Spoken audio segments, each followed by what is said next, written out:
দুটা কথা এটাটো হ'ল চৰকাৰৰ ফালৰ পৰা যিবিলাক SOP দিয়া হৈছিলে সেই SOP মতে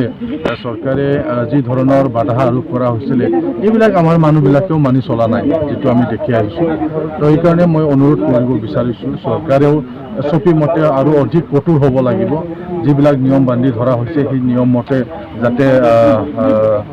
চৰকাৰে ব্যৱস্থা লয় তাৰ কাৰণে চৰকাৰক অনুৰোধ জনাইছোঁ। লগতে মই ৰাইজকো আহ্বান জনাব বিচাৰিছোঁ, বিশেষকৈ আমাৰ গাঁও অঞ্চলত মাস্ক আমাৰ পৰিধান নকৰে, ছ'চিয়েল ডিষ্টেঞ্চ মেইনটেইন নকৰে আৰু গাঁৱে গাঁৱে এতিয়া 7 বজা হৈ আছে, গতিকে এইবিলাক বন্ধ হ'ব লাগে। আৰু যিটো মানে এতিয়া বৰ্তমান যি পৰিস্থিতি সেই পৰিস্থিতিটো বুজিব লাগিব আৰু গাঁৱৰ যিবিলাক মুৰব্বী আছে বা গাঁৱত শিক্ষিত যিবিলাক লোক আছে তেওঁলোকে অলপ গাঁৱৰ নিজৰ মানুহবিলাকক অঞ্চলৰ মানুহবিলাকক বুজাব লাগিব।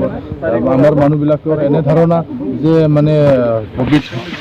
মানে আমাৰ গাঁৱত নহয় বা আমাৰ অঞ্চলত হোৱা নাই বা আমাৰ একো অসুবিধা নহ'ব, এনেকুৱা ধৰণৰ যিটো মনোভাৱ সেই মনোভাৱটো পৰিহাৰ কৰিব লাগিব আৰু যাতে চৰকাৰৰ যিটো SOP সেই SOP মতে যাতে সকলোৱে মানি চলে তাৰ কাৰণে মই আহ্বান আজি তামোলপুৰৰ বিভিন্ন অঞ্চল বিশেষকৈ গান্ধীবাৰীৰ যি অঞ্চল সেই অঞ্চলত আমি ইউপিপিএল দলৰ ফালৰ পৰা আমি যিবিলাক কণ্টেইনমেণ্ট জ'ন ইতিমধ্যে ঘোষণা কৰা হ'ল এইবিলাক আমি চাবলৈ আহিছোঁ। এই গাঁওবিলাক কেনেকৈ চলি আছে, আক্ৰান্ত পৰিয়ালবিলাকক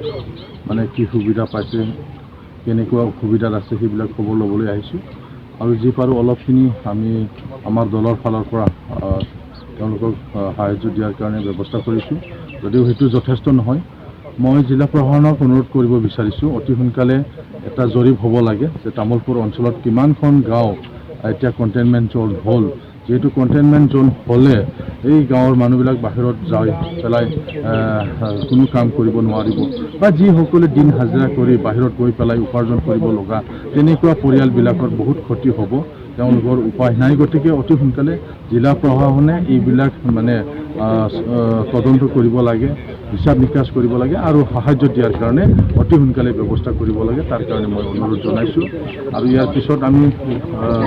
আমাৰ সন্মানীয় BTR চিফ ডাঙৰীয়াৰ লগত আলোচনা কৰিম। বৰ্তমান তেখেত দিল্লীত আছে, তেওঁক আমি অৱগত কৰিম যে কিমানখন গাঁৱত কি ধৰণৰ পৰিয়াল আছে, যেনেকৈ আক্ৰান্ত হ'ল এই গোটেইবিলাক আমি ক'ম আৰু BTCৰ ফালৰ পৰাও সাহাৰ্য দিয়াৰ কাৰণে ব্যৱস্থা কৰা হ'ব। আহিছোঁ যোৱাকালি ৰাতিহে গম পালোঁ, মই জাষ্ট এতিয়া দুখন যি গাঁও সেই গাঁওটোৱে পৰিভ্ৰমণ কৰিছোঁ, ইয়াৰ পিছতো আৰু আন গাঁৱত আজি তামোলপুৰৰ বিভিন্ন অঞ্চল বিশেষকৈ গান্ধীবাৰী যি অঞ্চল সেই অঞ্চলত আমি ইউপিপিএল দলৰ ফালৰ পৰা আমি যিবিলাক কণ্টেইনমেণ্ট জ'ন ইতিমধ্যে ঘোষণা কৰা হ'ল এইবিলাক আমি চাবলৈ আহিছোঁ। এই গাঁওবিলাক কেনেকৈ চলি আছে, আক্ৰান্ত পৰিয়ালবিলাকক মানে কি সুবিধা পাইছে, কেনেকুৱা অসুবিধাত আছে সেইবিলাক খবৰ ল'বলৈ আহিছোঁ আৰু যি পাৰোঁ অলপখিনি আমি আমাৰ দলৰ ফালৰ পৰা তেওঁলোকক সাহাৰ্য দিয়াৰ কাৰণে ব্যৱস্থা কৰিছোঁ। যদিও সেইটো যথেষ্ট নহয়,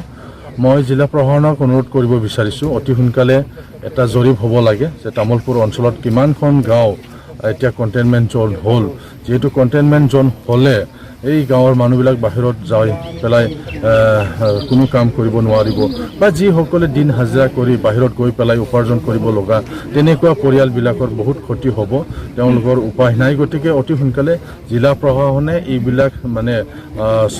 তদন্ত কৰিব লাগে, হিচাপ নিকাচ কৰিব লাগে আৰু সাহাৰ্য দিয়াৰ কাৰণে অতি সোনকালে ব্যৱস্থা কৰিব লাগে, তাৰ কাৰণে মই অনুৰোধ জনাইছোঁ। আৰু ইয়াৰ পিছত আমি আমাৰ সন্মানীয় BTR চিফ ডাঙৰীয়াৰ লগত আলোচনা কৰিম। বৰ্তমান তেখেত দিল্লীত আছে, তেওঁক আমি অৱগত কৰিম যে কিমানখন গাঁৱত কি ধৰণৰ পৰিয়াল আছে, কেনেকৈ আক্ৰান্ত হ'ল এই গোটেইবিলাক আমি ক'ম আৰু BTCৰ ফালৰ পৰাও সাহাৰ্য দিয়াৰ কাৰণে ব্যৱস্থা কৰা হ'ব। এইটো হ'ল চৰকাৰৰ ফালৰ পৰা যিবিলাক SOP দিয়া হৈছিলে সেই SOP মতে চৰকাৰে যি ধৰণৰ বাধা আৰোপ কৰা হৈছিলে এইবিলাক আমাৰ মানুহবিলাকেও মানি চলা নাই, যিটো আমি দেখি আহিছোঁ। তো সেইকাৰণে মই অনুৰোধ কৰিব বিচাৰিছোঁ চৰকাৰেও SOP মতে আৰু অধিক কঠোৰ হ'ব লাগিব। যিবিলাক নিয়ম বান্ধি ধৰা হৈছে সেই নিয়ম মতে যাতে চৰকাৰে ব্যৱস্থা লয় তাৰ কাৰণে চৰকাৰক অনুৰোধ জনাইছোঁ। লগতে মই ৰাইজকো আহ্বান জনাব বিচাৰিছোঁ, বিশেষকৈ আমাৰ গাঁও অঞ্চলত মাস্ক আমাৰ পৰিধান নকৰে, ছ'চিয়েল ডিষ্টেঞ্চ মেইনটেইন নকৰে আৰু গাঁৱে গাঁৱে এতিয়া 7 বজা হৈ আছে, গতিকে এইবিলাক বন্ধ হ'ব লাগে যিটো মানে এতিয়া বৰ্তমান যে পৰিস্থিতি এই পৰিস্থিতিটো বুজিব লাগিব